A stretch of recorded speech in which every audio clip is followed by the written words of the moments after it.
dans la foulée de notre série États écrits d'Amérique, il y a beaucoup de livres qui pointent directement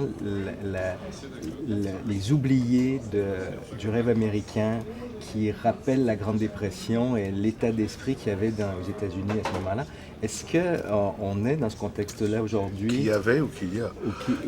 Qu'il y avait à l'époque de la Grande Dépression. Est-ce qu'aujourd'hui, le rêve américain, c'est réellement quelque chose qui n'existe plus, comme l'a d'ailleurs dit Donald Trump, pas plus tard qu'hier soir à la télévision?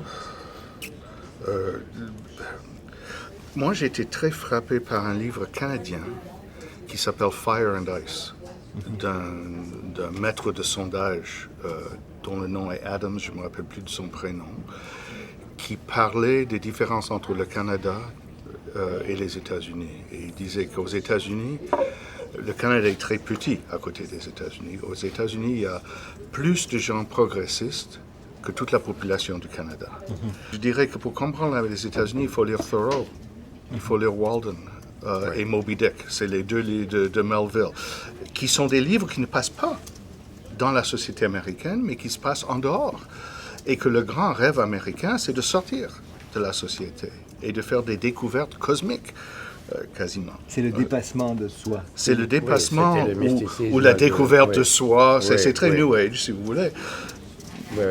Non, c'est les transcendantalistes de Emerson, Thoreau et compagnie, un genre de mysticisme qu'on a un peu négligé. Moi, quand quelqu'un me dit que ce soit vous ou un politicien, le rêve américain, ma première pensée, c'est de quoi vous parlez.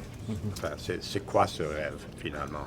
Est-ce que c'était, j'allais dire le rêve de ma famille immigrante, mais il n'avait pas vraiment de rêve. C'était, marche ou crève. Enfin, vous restez ou vous mourrez, ou vous quittez et vous vivez, vous ne savez pas encore comment, mais bon, ça, c'est pas du rêve.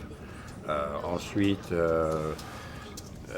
j'ai jamais vécu avec le rêve autour de moi. Enfin, le rêve, dans mon quartier, c'est bon, est-ce qu'on va pouvoir payer le loyer, on peut payer la carte de crédit, s'il n'y a pas de carte de crédit, mensualité et tout ça. C'était moment par moment.